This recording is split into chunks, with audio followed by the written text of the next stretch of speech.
Bon matin tout le monde, comment ça va aujourd'hui? Écoutez, on est dans notre série de 2 Corinthiens, on est rendu au chapitre 11 et au verset 16, Julie. Oui, et là, on triche un peu, hein? Vous avez remarqué, on est habillé comme hier, parce qu'on fait les deux d'affilée. Coup sur coup. Parce que là, écoutez, il fallait que je revienne avec le passage, puis je voulais pas oublier ce qu'on avait dit. Donc, on a terminé la dernière fois en citant un passage que j'aimerais qu'on retourne dans 1 Pierre.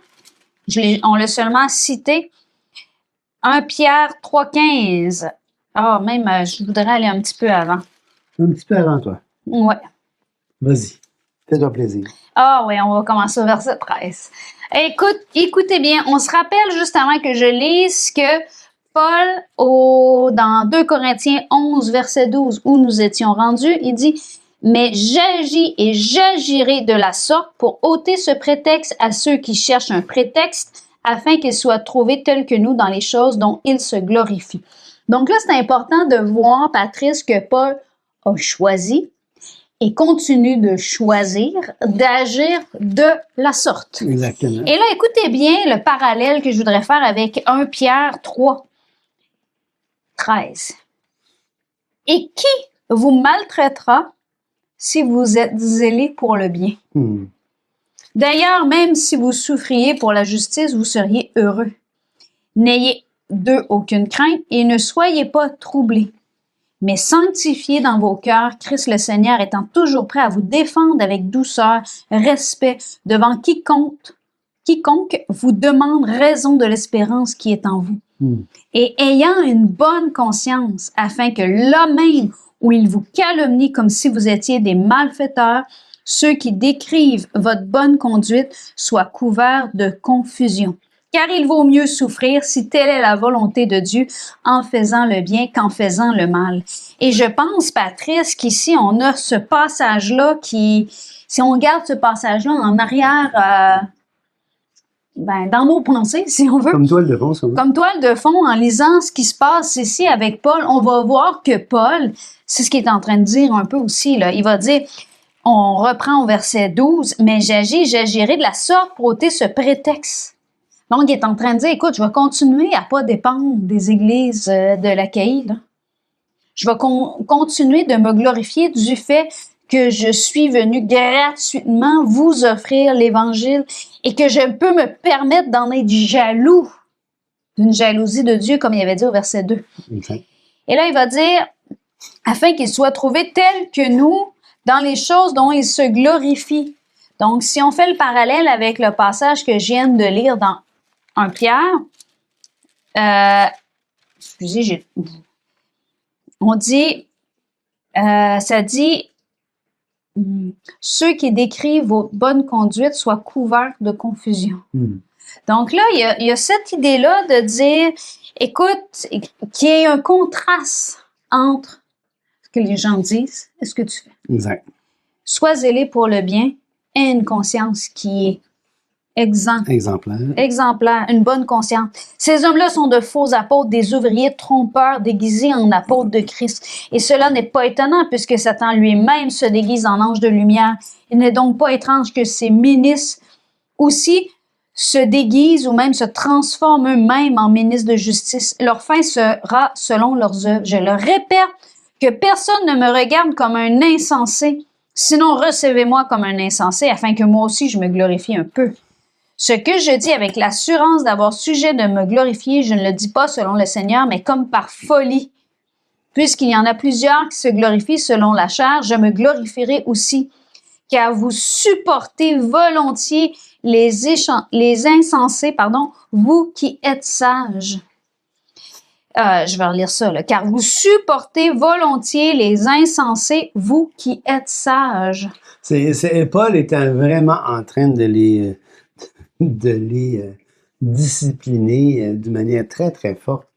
Parce qu'il veut essayer de les secouer pour qu'ils sortent de leur torpeur. Il va dire, n'écoutez plus ces faux apôtres, n'écoutez plus ces ministres d'injustice, n'écoutez plus ces gens-là. Ça n'a pas de bon sens. Ils vont vous détourner de la simplicité à l'égard de Christ. Arrêtez de les écouter. Puis on avait vu, hein, on dit, écoute, je crains que vos pensées ne se corrompent. Et Paul va continuer ici, si quelqu'un vous asservit, si quelqu'un vous dévore, si quelqu'un s'empare de vous, si quelqu'un est arrogant, si quelqu'un vous frappe au visage, vous le supportez. J'ai honte de le dire, nous avons montré de la faiblesse. Cependant, tout ce que peut oser quelqu'un, je parle en insensé, moi aussi, je l'ose. Alors là, Paul, il veut établir une distinction, une différence. Il veut montrer que ces apôtres-là, ce sont d'autres sortes d'apôtres, d'une catégorie entièrement. On se rappelle, la dernière fois, Alos et Hétéros, c'est un petit peu l'idée ici. Il veut montrer que ce qu'il enseigne, c'est un autre évangile différent. Ils viennent avec un autre esprit. Et les Corinthiens, il leur a dit pour la deuxième fois dans l'Épître, ils supportent ces gens-là comme si c'était du bonbon. Là. Mais non. Alors Paul, là, va établir son pédigré. Mais juste avant qu'on lise son pédigré, Patrice, si je peux me permettre, Oui. je trouve intéressant le verset 19 et 20. Et là, dans un contexte de dévotion, OK? Donc, là, je lis ce texte-là, où il y a tout un contexte qui s'applique aux Corinthiens, Oui. puis on va voir que Paul va établir une défense extraordinaire. Mais là, écoutez bien, là, ça dit, « Vous supportez volontiers les insensés, vous qui êtes sages. » Si quelqu'un vous asservit, si quelqu'un vous dévore, si quelqu'un s'empare de vous, si quelqu'un est arrogant, si quelqu'un vous frappe au visage, vous le supportez. Là, il n'est pas en train de dire qu'il faut que tu frappes quelqu'un qui te frappe. Là. Tout le texte est en train de parler du message de l'Évangile. Donc, si je l'applique un peu à ce qui pourrait arriver aujourd'hui dans l'Église, dans les discussions qu'on a, dans l'enseignement que tu peux avoir, si le message qui t'est apporté, qui s'appuie sur Christ ou qui altère un peu la simplicité du salut par la croix, par la foi, ça va t'amener à être asservi. Ça va t'amener à te dévorer. Et je vais le répéter encore une fois, la croix a tout changé, il ne nous manque rien, nous avons tout pleinement en Jésus-Christ. Exactement. On a tout pleinement en Jésus-Christ. Je vous invite à écouter la série qu'on a faite sur l'identité. Que je vais mettre un billet ici en haut. Que commencer par la croix change tout, puis ensuite la série sur l'identité, parce que je pense que quand on saisit pleinement ce qui s'est passé à la croix, les insensés qui peuvent dire « Ouais, mais il te manque. » Oui, mais. Ouais. Oui, mais. Si quelqu'un vous a servi, si quelqu'un vous dévore, si quelqu'un s'empare de vous, si quelqu'un est arrogant, vous le supportez. Et juste de dire, d'avoir ça dans notre tête, de dire, OK, là, il n'est pas en train de dire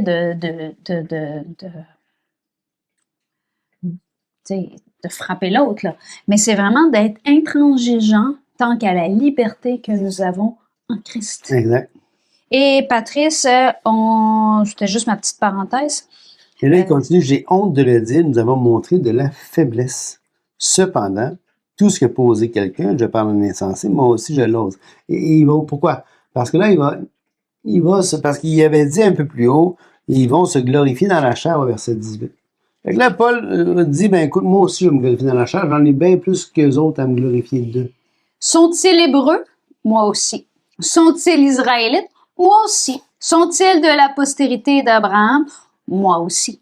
Sont-ils ministres de Christ? Je parle en termes extravagants. Et là, on a un sarcasme ici parce qu'il avait vraiment dit, si quelqu'un vient vous présenter un autre Jésus, un Jésus altéré, donc c'est pour ça qu'il va dire, sont-ils ministres de Christ? Et là, il répond pas, moi aussi. Il va dire, je parle en termes extravagants. Il a déjà dit que c'était des ministres de Satan, des suppôts de Satan. Et là, il continue en disant, je le suis plus encore par les travaux, bien plus par les coups, bien plus par les emprisonnements, bien plus, souvent en danger de mort. 5 fois, j'ai reçu des Juifs 40 coups moins 1. 3 fois, j'ai été battu de verge. 1 fois, j'ai été lapidé. 3 fois, j'ai fait naufrage. J'ai passé 1 jour et 1 nuit dans l'abîme. Fréquemment en voyage, j'ai été en péril sur les fleuves, en péril de la part des brigands, en péril de la part de ceux de ma nation, en péril de la part des païens, en péril dans les villes, en péril dans les déserts, en péril sous la mer, en péril parmi les faux frères. J'ai été dans le travail et dans la peine, exposé à de nombreuses veilles, à la faim, à la soif, à des jeûnes multipliés, au froid et à la nudité. Et sans parler d'autre chose, je suis assiégé chaque jour par les soucis que me donnent toutes les églises. C'est tout qu'un pedigree. Puis là, on voit à la fois une courte biographie de l'apôtre Paul avec toutes les misères qu'il a pu avoir pour partager l'Évangile. Mais aussi son cœur, parce qu'il termine avec quelque chose d'extraordinaire. Il dit, sans parler d'autre chose, je suis assiégé chaque jour par les soucis que me donnent toutes les églises. Alors on voit, vous savez, souvent, et j'aime dire ça parce que c'est important, je pense, quand Jésus va dire, ne vous inquiétez de rien, au sujet du manger, du boire, puis tout ça, et c'est vrai parce que Dieu pourvoit, Dieu est là pour pourvoir nos besoins, puis il faut s'attendre à lui pour pourvoir nos besoins, et ça, c'est impeccable. Par contre, ce qu'on voit chez Paul, puis ce qu'on voit ici, c'est quelque chose d'extraordinaire, parce que Paul a du souci. Paul s'inquiète pour les gens. Et ça, pour moi, c'est important parce que c'est pas vrai que quand on aime quelqu'un, on s'inquiète pas de lui. C'est tout à fait légitime de s'inquiéter de quelqu'un quand on aime cette personne-là. Et on voit que Paul aime les églises. On le voit à de nombreuses reprises dans ses épîtres. Mais une chose est claire, il y a du souci tellement que c'est chaque jour. Oui, il va dire d'ailleurs, c'est comme s'il a tout décrit tout ça qu'il a vécu. Tu sais, il y avait emprisonnement, travaux, danger de mort, battu, lapidé, naufrage. Il parle de tout ça. Puis là, il dit, sans parler d'autre chose, mais ce qui l'assiège, ce qui est le poids le plus important, c'est comme s'il dit, ben, c'est les soucis que me donnent toutes les églises. Ben oui. C'est comme s'il dit, OK, j'ai traversé tout ça, là. Oui, j'ai vécu tout ça, mais c'est pas de ça que je veux que vous réalisiez. Ce qui m'assiège chaque jour, c'est les soucis que me donnent toutes les églises. Qui est faible que je ne sois faible? Qui vient à tomber que je ne brûle? S'il faut se glorifier, c'est de ma faiblesse que je me glorifierai.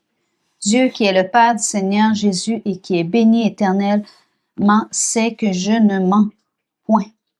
À Damas, le gouverneur du roi Arétas faisait garder la ville des Damascéniens pour se saisir de moi. Mais on me descendit par une fenêtre, dans une corbeille, le long de la muraille, et j'échappais de leurs mains.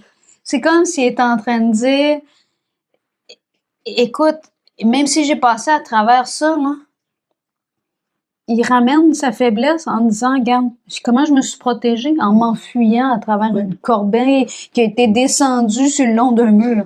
C'est un peu, cette histoire-là sonne un peu hors contexte, hein? Oui, mais sais-tu pourquoi? Parce que c'est dans Acte 9, quasiment au début de son ministère, quand il s'est converti. C'est comme si ça a commencé, sa vie chrétienne a commencé par ce genre de trucs extraordinaires-là, du pétrin, des périls tout le temps. Et il va ramener quand même sa faiblesse ici. Puis, ce qui est intéressant, c'est qu'il n'est pas en train de dire que Dieu l'a sauvé directement. Ce qu'il est en train de dire, c'est que des gens l'ont descendu par une fenêtre le long de la muraille et j'échappais de leurs mains. Oui. Lui, tout seul, il a quand même pas pu rien faire de cette situation-là. Ça l'a pris des gens autour de lui. Et c'est là qu'il montre sa faiblesse et son souci des églises et son... Tu sais, comment je peux dire ça? Il n'y a aucune prétention dans ça quand il se glorifie de ce qui a passé, là.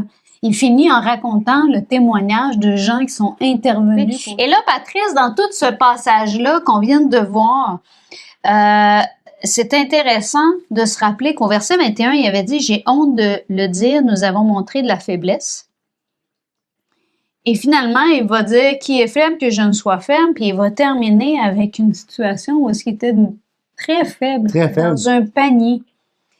Et c'est vraiment... Comment je peux dire ça? Ce que je trouve beau aussi, Patrice, de ce passage-là, c'est le témoignage d'une vraie vie. Souvent, je pense qu'en tant qu'humain, on a tendance à oublier certaines réalité de nos vies. Oui. Où est-ce qu'il y a eu des moments où est-ce que c'était difficile, des moments où est-ce qu'on s'est relevé, des moments où est-ce que on comprenait pas les choses, des moments où est-ce qu'on a eu besoin d'autres personnes. Et il va dire ici, là, s'il faut se glorifier, c'est de ma faiblesse que je me glorifierai. Dieu, qui est le Père du Seigneur Jésus et qui est béni éternel, sait que je ne mens pas. Moi, je trouve ça beau parce qu'il est en train de dire, même s'il a vécu des moments extraordinaires, ce qui se glorifie, c'est des moments extraordinaires où est-ce que Dieu est intervenu dans sa vie, même à travers d'autres personnes qui l'ont descendu d'un mur jusque pour le sauver du gouverneur. Et c'est beau parce que, encore une fois, j'aimerais ça qu'on aille dans Acte 9 parce que c'est vraiment intéressant ce qui se passe dans Acte 9. Alors, au début du chapitre 9, au verset 1, ça dit cependant, Saul, c'est pas Paul encore, respirant encore la menace, on voit que c'est fort, comme Luc ici, l'expression, il respirait la menace. Peux-tu dire le verset, Patrick? Verset 1, excuse-moi, 9-1. OK, merci. Cependant, Saul, respirant encore la menace et le meurtre contre les disciples du Seigneur, se rendit chez le souverain sacrificateur. Alors là, on voit un Paul qui est zélé, qui est amer, qui veut tuer ces gens-là qui annoncent Jésus. Il est vraiment là, hors de lui. Et là, il va obtenir une lettre pour aller jusque dans les synagogues de Damas, afin de trouver des partisans de la nouvelle doctrine, hommes ou femmes, et des amener liés à Jérusalem. C'est là, en chemin pour Damas, qu'il va rencontrer le Seigneur. La Bat-Kol va parler du ciel. La Bat-Kol qui est la voix divine qu'on entend des cieux. Les gens qui sont avec lui entendent, je pense qu'ils voient une lumière, ils entendent un bruit, mais ils comprennent pas ce qui est dit. Mais pas lui, il comprend pas. Le Seigneur lui parle. Et là, il va se rendre. Et là, il y avait un disciple nommé Ananias. Le Seigneur lui dit dans une vision, Ananias, ils m'ont dit, me voici, lève-toi. Et je vais te montrer un homme que tu vas aller, Saul de Tarse. Imagine-toi, là, Ananias, il est terrorisé, il a entendu parler de qui était Saul de Tarse, et il en a peur. Et là, au verset un peu plus bas, il va annoncer l'Évangile, verset 18, Saul est baptisé, et là... Verset 22. C'est exactement. Là, il va rester quelques jours avec les disciples, et verset 22... Cependant, Saul se fortifiait de plus en plus et il confondait les Juifs qui habitaient Damas, démontrant que Jésus est le Christ. Au bout d'un certain temps, les Juifs se concertèrent pour le tuer et leur complot parvint à la connaissance de Saul. On gardait les portes jour et nuit afin de lui ôter la vie. Mais pendant une nuit, les disciples le prirent et le descendirent par la muraille dans une corbeille. Non, on voit vraiment que sa vie, là, il est à Damas, il vient de se... Imaginez-vous un nouveau chrétien. Oui, tout à fait. Là, tu viens d'accepter le Seigneur, t'es nouveau chrétien, là, t'es comme, wow, puis là, tu parles du Seigneur, tout le monde veut t'es obligé de sortir, suspendu dans une corbeille le long d'une muraille. Imagine-toi, c'est quelque chose, là. Il a commencé sa vie chrétienne comme ça. C'est incroyable. Sur ce, Patrice, on vous souhaite une excellente journée et on vous dit à demain pour 2 Corinthiens chapitre 12. Au revoir.